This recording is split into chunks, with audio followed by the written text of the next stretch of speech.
अस्सलाम वालेकुम अहबाब। आज हमने आपको सुनाने के लिए अफ़साना मुंतखब किया रहमान निशात साहब का। और ये हमने अफ़साना मुंतखब किया है पानियों में घुलती ज़मीन से। पानियों में घुलती ज़मीन रहमान निशात साहब का चौथा अफ़सानवी मजमूआ है। इससे पहले उनके 3 अफ़सानवी मजमूए शाया हो चुके हैं। अदबी हल्कों में रहमान निशात साहब को अफ़साने का आदमी कहा जाता है। ज़बान पर अबूर, तख़य्युल की गहराई और ख़याल की नुदरत को अफ़साने में ढालना रहमान निशात साहब का ख़ासा है। इंसानी कमज़ोरियों को नरम खुई के साथ बयान करते हैं, जो एक अदीब की आला ज़रफ़ी है। किताब पर मुफस्सल तबसरा में लिख चुकी थी, बल्कि तबसरा लिखने की ज़रूरत नहीं है, मेरी सीनियर अदीब हैं माशाल्लाह, और दरस तदरीस से वाबस्ता रहे हैं, रेडियो पाकिस्तान से भी वाबस्ता रहे हैं तवील अरसे तक। हम तो उनके शागिर्द हैं, मेरी फैमिली में उनके कई शागिर्द हैं। उर्दू ज़बान पर उनको अबूर है, हम लोगों को सिखाते हैं तलफ़्फ़ुज़ किस तरह अदा किया जाता है।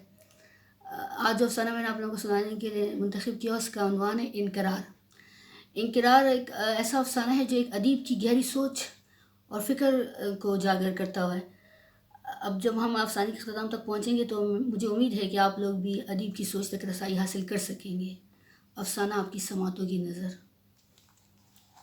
उन्वान है इनकरार। दोनों की मुलाकात सड़क किनारे हुई थी। दोनों एक दूसरे को गौर से देखते रहे थे। फिर एक ने दूसरे को मुखातिब किया था, क्या नाम है तुम्हारा? बहुत अक्खड़ लहजे में पूछा गया था। सीज़र। महज़्ज़ब व शाइस्ता लहजे में जवाब दिया गया। तुम्हारा क्या नाम है? उसी महज़्ज़ब लहजे में पूछा गया। मेरा कोई नाम नहीं है, ठिकाना भी नहीं है। क्यों ठिकाना क्यों नहीं है? बस नहीं है। तुम कहाँ रहते हो? वो सामने जो सफ़ेद रंग की कोठी है, इसमें। मगर तुम कहीं तो रहते होगे। कोई ख़ास जगह नहीं, बस जहाँ पढ़ रहा हूँ। मुझे छोड़ो, ये बताओ तुम्हारी कैसी गुजर रही है? बहुत अच्छी और पुरसुकून, सीज़र का जवाब था। ना खाने की फिक्र है, ना रहने की। वक्त पर खाना मिल जाता है, रहने के लिए बहुत अच्छी जगह है। कोई शोर शराबा, हंगामा, झगड़ा, फसाद नहीं। सब घर वाले बहुत पढ़े लिखे, महज़्ज़ब और शाइस्ता हैं। नज़्म व ज़ब्त और कानून और कायदे के मुताबिक ज़िंदगी गुजारते हैं।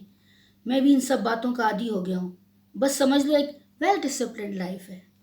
तुम्हारी ज़िंदगी इतने कानून कायदे के मुताबिक है, तो फिर तुम इस तरह सड़क पर आवारागर्दी क्यों कर रहे हो? बेनाम के लहजे में हल्का सा तंज था। आवारागर्दी कहाँ, टहलने निकला हूँ। ओहो, टहलते भी हो? बेनाम ने हैरत से कहा। हाँ भाई, दोनों वक्त पाबंदी से टहलता हूँ, सुबह और शाम। बेनाम रश्क भरी नज़रों से इसकी तरफ देखता रहा। अचानक इसकी नज़र सीज़र की गर्दन पर पड़ी। ये तुम्हारी गर्दन में क्या है? इसने हैरत से पूछा। मेरा रजिस्ट्रेशन नंबर है। Registration number? ये क्या होता है? देखो, हर महज़्ज़ब माशरे में तमाम बाशिंदों की रजिस्ट्रेशन की जाती है। इनका मुकम्मल रिकॉर्ड हुकूमत रखती है। हर फर्द का नाम, वल्दियत, तालीम, पेशा, पता, शादीशुदा, गैर शादीशुदा, बच्चों की तादाद, उम्रें वगैरह, सब कुछ।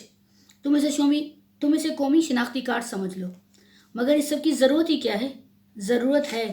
जब तुम्हें ज़िंदगी की सहूलतें दी जा रही हैं तो इसका कोई रिकॉर्ड तो होना चाहिए। हुकूमत को मालूम तो हो कि कितने लोगों को रोज़गार, तालीम, खुराक, पानी, रहाइश और सेहत की सहूलतें वगैरह फराहम कर रही है। ये तो बहुत पाबंदियाँ हो गई, एक तरह की ग़ुलामी। ज़िंदगी अपनी कब रही? तयशुदा, बल्कि दिए गए कानून और कायदे और तौर तरीक़ों के मुताबिक सोना, जागना, खाना, पीना, टहलना। ना भाई, मुझसे तो ये सब नहीं होता। इसीलिए मैं आज़ाद ज़िंदगी गुजारता हूँ। बेनाम ने कानों को हाथ लगाया। आज़ाद नहीं, आवारा और बेसिमत तो बेतरतीब। सीज़र बोला। कुछ भी कहो, लेकिन मुझे ये आवारगी, बेसिमती और बेतरतीबी बहुत अजीज़ है। कितने वक्त भूखे रहते हो? कुछ याद नहीं। अक्सर कुछ नहीं मिलता। कितने दिन खुले आसमान तले गुजारते हो? ये भी याद नहीं। गोया बेयारो मददगार और बेबस और लाचार हो? नहीं, ऐसा तो नहीं। बेबसी और लाचारी कैसी? अपनी मर्जी से ज़िंदगी गुजारता हूँ। मर्जी से सोता हूँ, मर्जी से जागता हूँ, मर्जी से भूखा भी रहता हूँ। सीज़र ने बेनाम की बात काटकर हल्का सा कह कहा लगाया। क्यों हंस रहे हो? तुम्हारी आज़ादी पर हंसी आ रही है। इसमें हंसने वाली क्या बात है? हंसने वाली बात यह है कि जिसे तुम आज़ादी कह रहे हो वो आज़ादी नहीं है। और आज़ाद तो मैं भी नहीं हूँ। मैं कानून, कायदे, तौर तरीक़ों और डिसिप्लिन का ग़ुलाम हूँ। और तुम अपनी मजबूरियों, लाचारियों और बेबसी के ग़ुलाम हो। फ़र्क सिर्फ यह है कि तुम्हें अपनी ग़ुलामी के एवज़ कुछ नहीं मिलता, जबकि मुझे अपनी ग़ुलामी के सिले में एक आसूदा, मुतमईन और ज़हनी सुकून वाली ज़िंदगी मैसर है।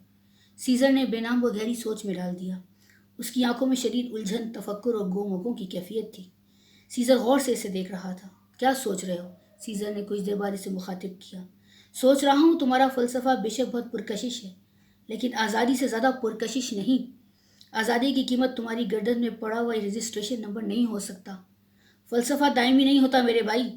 فلسفہ ایک خاص وقت، خاص ماحول، خاص حالات، خاص ضرورت اور خاص سوچ کے تحت پروان چڑھتا ہے۔ وقت، ماحول، حالات، سوچ اور ضرورت بدلی، فلسفہ ختم۔ ہو سکتا ہے کسی روز میری سوچ بدل جائے اور میں فریڈم فائٹر بن جاؤں۔ سیزر نے ہنستے ہوئے جواب دیا۔ بے نام سر ہلاتا رہا۔ اچھا دوست، میں چلتا ہوں۔ شام پھیل رہی ہے۔ اس سے زیادہ گھر سے باہر رہنے کی مجھے اجازت نہیں ہے، اور یوں بھی میرے راتب کا وقت ہو رہا ہے۔ سیزر پروکار چال چلتا ہوا سفید کوٹھی کی طرف بڑھ گیا۔ بے نام اپنی جگہ کھڑا اسے جاتے دیکھتا رہا۔ راتب کے نام سے اس کے منہ میں پانی بھر آیا تھا۔ اس نے اپنے پچکے ہوئے پیٹ کی طرف دیکھا۔ گزشتہ شام سامنے والی گوشت کی دکان سے پھینکی ہوئی چند بوٹیاں اس کا آخری کھانا تھا۔ اس سے بہت دیر کھڑا نہیں رہا جا رہا تھا، وہ نقاہت سے چلتا ہوا گوشت کی اسی دکان کے تختے کے نیچے جا کر لیٹ گیا۔ آنکھیں بند کرتے ہوئے اس نے سوچا، یہ رجسٹریشن نمبر کہاں سے ملتا ہے؟ یہ تھا افسانہ انقرار۔ بہت شکریہ۔